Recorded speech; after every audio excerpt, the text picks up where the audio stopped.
हरे कृष्णा। सभी का स्वागत है कृष्णा डिवोशन चैनल पर। रास पंचा अध्याय हम श्रवण कर रहे हैं श्री कृष्ण चरित अमृतम अद्भुत ग्रंथ के द्वारा। कल के भाग में हमने श्रवण किया कि श्री कृष्ण के अंतर्धान होते ही गोपियां विरह से व्याकुल हो गई और क्रंदन करने लगी और आपस में सब जगह पर ढूंढने लगी, लेकिन कृष्ण को कहीं ना पाकर तो फिर वृक्ष के सामने ही, कदम्ब के वृक्ष के सामने सबका रुदन शुरू हो गया। आज हम इससे आगे कंटिन्यू करेंगे। रास पंचाध्यायी भाग 151। शीर्षक है जब कृष्णाकार हुई गोपियां। तो आइए श्रवण करते हैं। ब्रह्म का चिंतन करने वाले ब्रह्ममय हो जाते हैं, वैसे वेद यही कहते हैं। ऐसे ही यहाँ गोपियों की बड़ी अद्भुत और अपूर्व स्थिति हो गई है। विरह वेदना ने गोपियों के अंतःकरण को कृष्णाकार बना दिया है।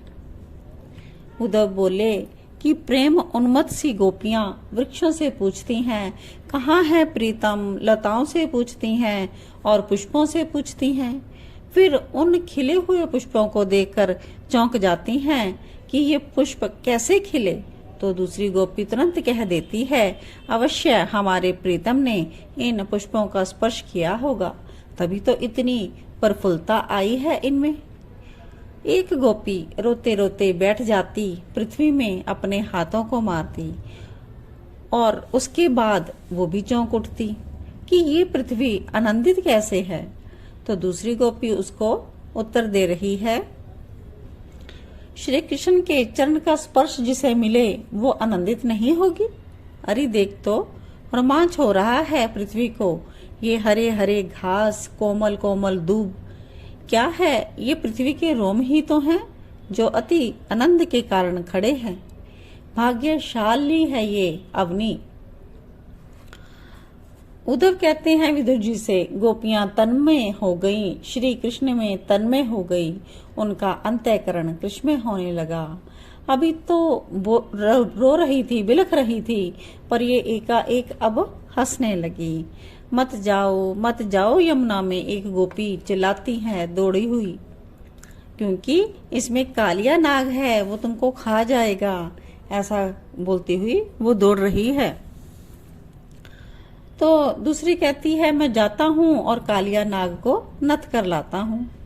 बड़ी विचित्र स्थिति हो गई वहां तो। सब गोपियां अपने आप को ही भूलने लगी। उनको क्या लगता है कि हम ही कृष्ण है। ये प्रेम की उच्चतम अवस्था है, अद्वैत घटित हो गया।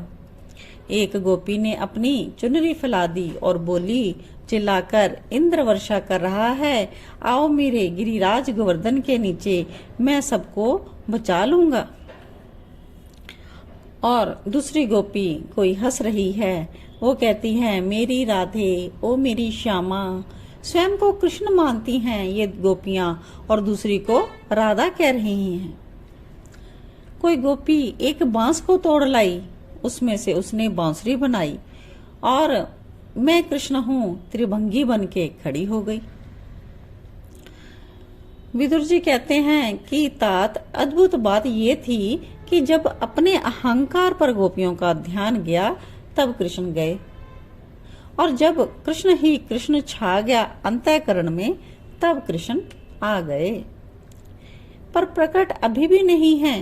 गोपियों की स्थिति तो उस कीट जैसी बन गई थी जो भृंगी कीट का ही चिंतन करते हुए स्वयं भी वही बन जाता है। ये कृष्ण की तरह स्वांग करती हैं, कृष्ण की तरह ही ये हाव भाव प्रदर्शित करती हैं, और ये सब सहज हो रहा है, इनसे ये आरोपित नहीं है। प्रेम की उच्च अवस्था में द्वैत रहता ही नहीं है। एक गोपी स्तनपान करने लगी और कृष्ण बनी गोपी कह रही थी कि मैं पूतना का विष पी जाऊंगा। एक गोपी उखल बन गई, उसमें एक गोपी बंध गई, दूसरी ने बांध दिया ऊखल से बनी गोपी पुकार रही है, मुझे खोलो, मेरी मैया यशोदा ने मुझे बांध दिया है। तो यहाँ एक बात का दृष्टव्य ये है कि जिस गोपी को कृष्ण की जिस लीला ने आकर्षित किया है, वो उसी लीला के साथ अपना ऐसा दृश्य प्रस्तुत कर रही है। ये प्रेम का अद्भुत उन्माद था। चंद्रावली जो गोपी है वो विरह कातर है। वो गोपियों को ये उन्माद देख रही है, अब उससे भी ये देखा नहीं जा रहा।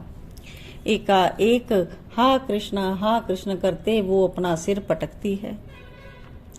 उसे पृथ्वी में चक्र के चिन्ह दिखाई देते हैं। उसको प्रसन्नता होती है। शंख के भी चिन्ह हैं, गदा, कमल, धनुष, मछली, बाण, उधर्व रेखा और त्रिकोण। ये सब वो देखती है तो चंद्रावली खुशी से झूम उठती है, अपने मस्तक को उन चिन्हों में लगाती है। आनंद के अश्रु तब उसके नेत्रों से गिरने लगते हैं। ओहो, तो मेरे प्यारे जो हैं ये यहीं कहीं पर हैं। वो इधर उधर देखती है, गोपियों को बुलाती है, देखो देखो ये रहे नंद नंदन के चरण चिन्ह हैं। नंद नंदन ये सुनते ही सब गोपियां चंद्रावली के पास दौड़ती हुई चली आईं। देखो देखो हमारे प्रीतम के चरण चिन्ह हैं। सब आंखें फाड़कर देख रही हैं। हाँ हाँ यही है, उस छलिया के चरण चिन्ह हैं। सखियां बोल उठती हैं। पर हमारी स्वामिनी को ले गया है छलिया, ललिता सखी कहती है। चंद्रावली चौंक कर पूछती है, कैसे? तुम्हें कैसे पता? ये देखो ये चरण किसके हैं?